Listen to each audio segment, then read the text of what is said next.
कलवा छत्रपति शिवाजी महाराज अस्पताल के स्टाफ पर मुमरा अमृतनगर के युवा समाज सेवी नवेद अंसारी ने लगाए गंभीर आरोप। छोटे भाई के इलाज में बरती गई लापरवाही, उसकी पत्नी के साथ की गई बदतमीजी।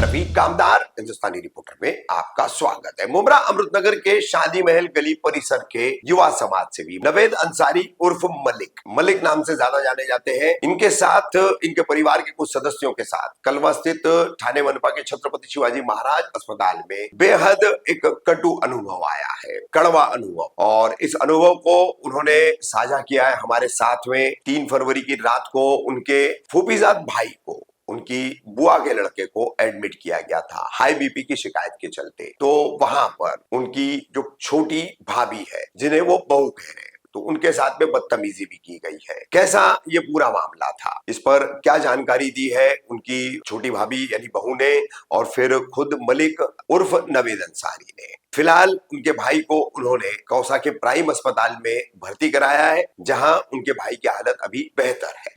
क्या नाम है आपका? सायका। आपा, आपने हमें यहाँ बुलाया है, आपकी कुछ परेशानी है।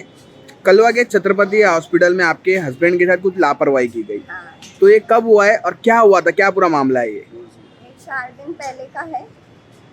4 दिन पहले उनको बीपी की प्रॉब्लम थी।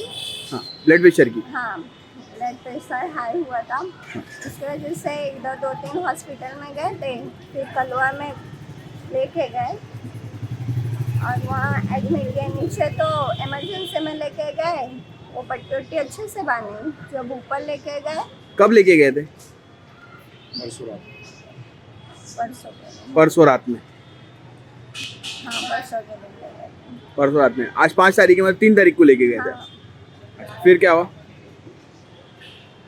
फिर वहाँ लेके गए तो इमरजेंसी से निकाल के ऊपर एडमिट किए, एडमिट में दिए। एडमिट करके फिर बहुत लापरवाही करें और मेरे जो वो नर्स लोग से आते नहीं थे, उल्टा सीधा कुछ भी बोलो स्लाइन चढ़ाने के लिए, एकदम लापरवाही। बीपी हाई रहती थी, कभी ब्लड निकल रहा है या फिर उलझन घबराहट, जब आवाज़ तो उन लोग आ रहे थे। फिर बीपी चेक कर रहे थे तो पहले 220 थी, फिर 280, 240, इसके नीचे हो ही नहीं रही थी। एक नर्स जो नाइट में आई, वो तो ज़्यादा ही लापरवाह थी। तो कुछ नाम वगैरह पता है नर्स का? नहीं, नाम तो नहीं पता है। मैं इनके में परेशान थी, और वो काट ली थी। भाई आए, बोले कि मेरे को सिर्फ ना उनका फ़ोटो, जो उनकी फाइल है उनका फ़ोटो भेज दो। बोली ठीक है। अब उधर से जा रही थी, सिर्फ नर्स को मैं बोली, बैठी थी, वो गार्ड आया, बोले कि उठो बाहर चलो। तो मैं उठ के आने लगी, भाई का फ़ोन आया वही वक्त, बोले सिर्फ नर्स को बोलो कि वो फाइल का फ़ोटो सिर्फ पिक भेज दे। मैं खड़े होकर इतना ही वर्ड बोली कि आप लोग पिक दे दो, वहीं खड़ा था गार्ड। तो मेरे को बोले आप बाहर चलो। मैं बोली 1 सेकंड, बोल रही हूँ उनसे। तो आगे गया, नर्स लोग के सामने कुछ नहीं किया, आगे गया। जब गेट के पास पहुँचा, मैं जाके बैठी, बातें कर रही थी आंटी लोग से, तो मेरे सामने आके बोले काट दो। और मेरे को लगा कि चेक करना है। किस चीज़ का कार्ड? वो एंट्री कार्ड, जो पीला कार्ड देते हैं वो लोग। मेरे को लगा चेक करना है, तो मैं जैसे निकाली, हाथ से लिया, मुड़ा भी नहीं पीछे से। उसको लगा कि मैं पीछे जाऊंगी, मैं गई नहीं। आंटी बोली ये कैसे काट लिया, ऐसे तो कोई काट नहीं लेता है। मैंने जहाँ से लिया वहाँ वापस लाएगा, मैं उनके पीछे जाऊंगी भी नहीं। फिर कितने 6 बजे से, और वो बिना ही एंट्री का वो कार्ड दिखाएंगे जब भी नीचे जाने। आपके आदमी का नाम क्या था? नौशाद अख्तर। मलिक भाई, जिस तरीके से आपने थोड़ी जानकारी दी है इस मामले पर, उसके बाद आप पहुंचे वहाँ पर, तो आप पहुंचने के बाद क्या हुआ था वहाँ पर? अस्सलाम वालेकुम। जैसा कि बताई मेरी बहू ने, मामला ऐसा रहा कि उसको ब्लड प्रेशर की बीमारी, यानी उसको उसके रिलेटेड लेके जाके इन लोग हॉस्पिटल के अंदर नौशाद को अच्छा, जब लेके गए वहाँ पे, तो उन लोगों ने बोला ठीक है, बोले इसको इमरजेंसी के अंदर देखने के बाद इसको वार्ड के अंदर डालना पड़ेगा। क्योंकि इसका बीपी बहुत ज़्यादा हाई है। तो जब ये सब बातें हुई तो जब तक यानी मैं घर के ऊपर था, मेरे को मालूम नहीं था ये सब चीज़, तो इन लोगों ने फिर फ़ोन करा के उसकी बीपी बहुत हाई है, उसको एडमिट करा है शिवाजी हॉस्पिटल के अंदर।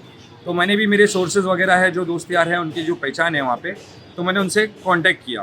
कांटेक्ट करने के बाद जब मैं वहाँ पे पहुँचा तो इन लोगों ने मेरे को वहाँ पे बताया कि इसका ट्रीटमेंट जो कर रहे, इसको मैंने पूछा जाकर कि क्या ट्रीटमेंट हुआ अभी तक, तो बोले सिवाय इसको अभी इंजेक्शन के और सलाइन के इसके अलावा और कोई चीज़ नहीं है, और एक वाहिद एक ECG की रिपोर्ट उन लोगों ने किया है।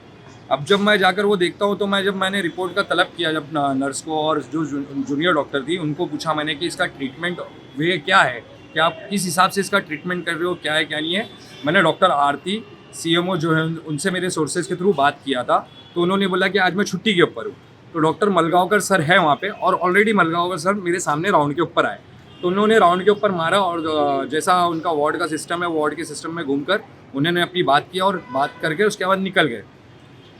वो सारी बात हो गई, इंसिडेंस हो गया। जब 6 बजे के टाइम जब मुलाकात का टाइम ख़त्म हो गया तो मैं घर पे आया, तो मेरे को फिर रात को 10 बजे के करीब फ़ोन आया कि उधर मिसबिहेवियर इसके साथ किया।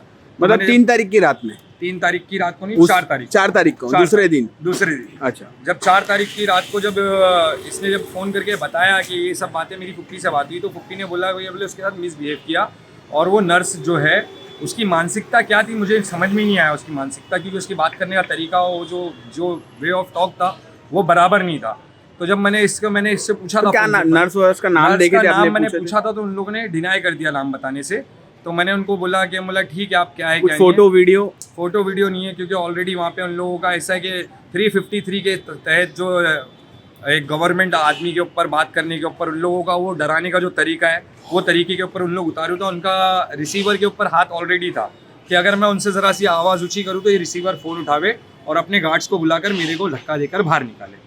तो मैंने उधर जब बात करा, डिस्कशन किया फ़ोन के ऊपर, तो फ़ोन के ऊपर इन लोगों ने डिनाई कर दिया कि मैं कोई रिपोर्ट आपको दे नहीं सकते, ये हमारे वो उसके अंदर है नहीं, हम लोग ये चीज़ करेंगे नहीं। तो ठीक है, वो सब बात होने के बाद बैठे, रात को तकरीबन 3:45-4 बजे के टाइम पे फुप्पी का रोते हुए फ़ोन आया कि बोले उसकी हालत बहुत ख़राब है, और शादाब वहाँ पे था। शादाब इधर आ एक मिनट, ये वहाँ पे 4 बजे जब इसको भेजे घर पे से, तो ये जब ये वहाँ पे गया तो जब मेरी इससे डिस्कशन हुई तो उसको मैंने पूछा कि क्या हुआ, तो नर्सों का बोलना, डॉक्टर का नहीं, नर्स का बोलना इसको ये था कि उसको 20 सेकंड में, 25 सेकंड के अंदर, 30 सेकंड के अंदर उसको अटैक आ सकता है, उसको पैरालाइज हो सकता है। नर्स बोल रहे हैं? ये नर्स बोल रहे हैं, डॉक्टर नहीं बात कर रहा है। डॉक्टर ट्रीटमेंट जो कर रहा है वो डॉक्टर भी अवेलेबल वहाँ पे नहीं था। दूसरे डॉक्टर जो आपातकालीन में थे वो डॉक्टर, एक लेडी डॉक्टर आकर उन लोगों ने कंसर्न किया, उन्होंने बात किया भी इससे और बोला कि हमारे पास ICU अवेलेबल नहीं है, आप इसको डामा के तहत आप लेके जा सकते हो। तो क्या है, तो इन लोगों ने बोला कि भाई आने दो, भाई का सजेशन लेके हम लोग क्या है करते। तो जब मैं 4 बजे वहाँ हॉस्पिटल पहुँचता हूँ तो मेरे को डॉक्टर नीचे ही मिल गए। जब मैं डॉक्टर से पूछा कि डॉक्टर क्या हुआ, मामला क्या है क्या नहीं है, तो बोले उसकी कंडीशन कंट्रोल में नहीं आ रही है। तो मैंने डॉक्टर्स को एक सवाल करा, जब ये कंडीशन उसकी जब कल रात से 3 तारीख की रात से 4 तारीख तक का उसकी कंडीशन जब आ रही नहीं है आपके, तो आपने क्यों रिफ़र नहीं करा कोई हॉस्पिटल? क्या आपके पास इसका सोल्यूशन नहीं है तो आप रिफ़र कर दो कम से कम एटलीस्ट। तो बोले देखो जो ट्रीटमेंट डॉक्टर था वो अलग था, मैं अभी रात को आई हूँ, मेरे हिसाब से जो है यहाँ पे अवेलेबल कोई चीज़ है नहीं, तो आप इसको डामा के तहत अगर आप डामा करा के लेके डिस्चार्ज करा सकते हो, डामा डिस्चार्ज करा कर आप लेके जाकर इसको ICU में या किधर इसकी एंट्री करा दो। तो डॉक्टर ने मेरे से वे ऑफ टॉक जो डॉक्टर का था बहुत अच्छा था, बहुत पोलाइटली उन्होंने बात किया। जब मैं नर्स से जाकर पूछा तो मैंने डामा का प्रोसेस किया। डामा का जब प्रोसेस किया तो मैं लेके जाके मेरे साथ वार्ड बॉय भेजा उन्होंने, मेरे को वो फाइल हाथ में नहीं दे रहे कि वे ऑफ ट्रीटमेंट क्या था वो चेक करने के लिए, वो मेरे हाथ में फाइल नहीं दिया, मेरे साथ वार्ड बॉय भेजा। वार्ड बॉय ने जाकर वो प्रोसेस मेरे साथ पूरा करा। ऊपर आने के बाद जब मैं वार्ड बॉय से वो फाइल, वार्ड बॉय जाने लगा तो उसने मेरे को टेबल के नज़दीक मेरे को ये बोला कि एक काम करो, आप ये फाइल लेके वो टेबल पे दे दो, नर्स आपको डामा का डिस्चार्ज दे देगी। जब मैंने वो फाइल देखा तो उसके अंदर ऑलरेडी एक दूसरे आदमी की ECG रिपोर्ट थी। ECG रिपोर्ट तो वही ले ली है भाई, लेकिन और एक दूसरे आदमी की एक ECG रिपोर्ट थी जिसका नाम था हनुमंत बांगरे, और उसकी उम्र है 65 साल। ये आप अपने कैमरे में दिखा सकते हो, ये हनुमंत बांगरे की रिपोर्ट है, ये उसकी पेड रिपोर्ट है, उसकी रिपोर्ट का पेड रिसीव है। तो ये इसकी ECG रिपोर्ट मेरे भाई की फाइल के अंदर थी। अच्छा, आपके भाई की फाइल में किसी और की रिपोर्ट डाल के किसी और की रिपोर्ट डाल के रखी हुई थी, और उसकी एक ECG रिपोर्ट थी, और इसके अलावा ये हनुमंत बांगरे की रिपोर्ट वो फाइल के अंदर थी। तो मैंने वो नर्स से पूछा कि मतलब आप जब ये ट्रीटमेंट कर रहे हो, जब डॉक्टर को जब फाइल दिखा रहे हो, तो डॉक्टर जाहिर सी बात है ये ECG रिपोर्ट ये भी दिखा देगा। तो बोले हाँ देखा।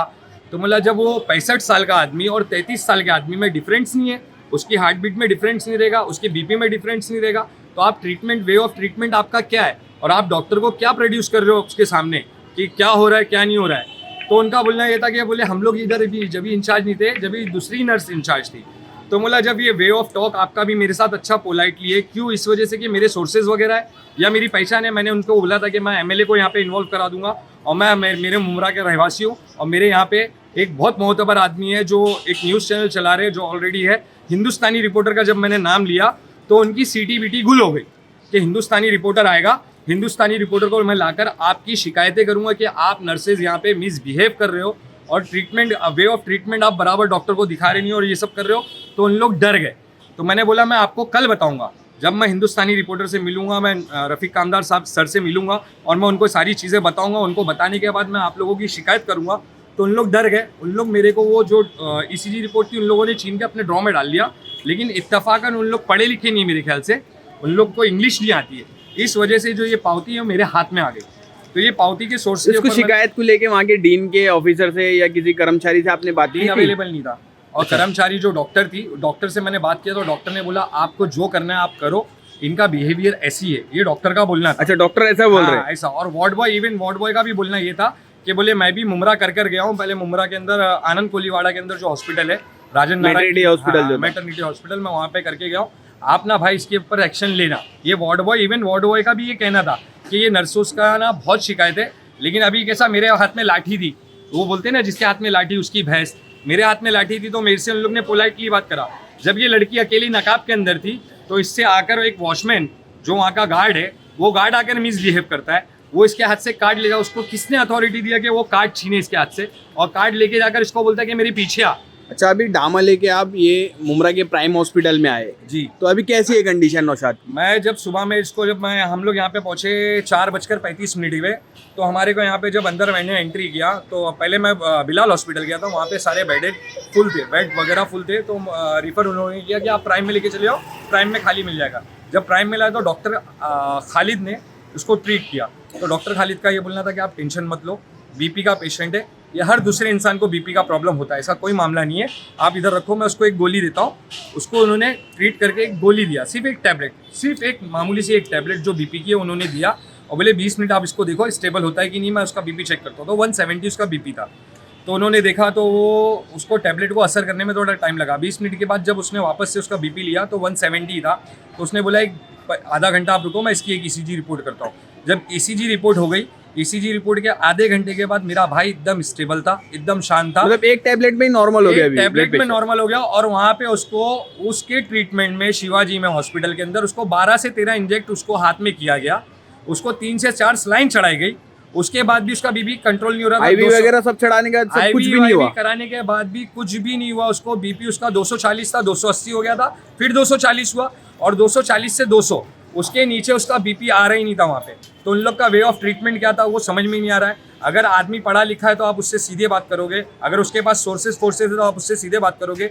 जब ये एक नॉर्मल आदमी के साथ उनका बिहेवियर ऐसा है और एक रसूख रखने वाला आदमी जाता है तो उनसे उनका बिहेवियर चेंज हो जाता है। तो इसका मतलब और कितने लोगों के साथ उन लोग क्या क्या कर रहे रहेंगे। तो आपने इस मामले पे शिकायत कुछ दर्ज कराई है अभी तक? शिकायत नहीं दर्ज कराया। मैंने बेहतर ये समझा कि मैं पहले मीडिया के पास जाऊंगा और मैं अवार्ड साहब को बोलूँगा, मेरे एमएलए को, जो यहाँ के एमएलए जो मेरे स्थानीय एमएलए में, मैं उनसे बात करूँगा और उनका वहाँ पे एक राउंड करवाऊँगा कि इन लोगों का वे ऑफ टॉक मुमरा वालों से, कलवा वालों से, इवन कहीं वालों से भी क्या है। आप देखिए इसके बिहेवियर के ऊपर आप बात करिए, डीन को आप शिकायत करिए कि एक बड़ा आदमी जब बात करता हो तो उसका इफेक्ट पड़ता है, अगर एक नॉर्मल आदमी बात करेगा तो उसको इन लोग गिनती में नहीं लेंगे।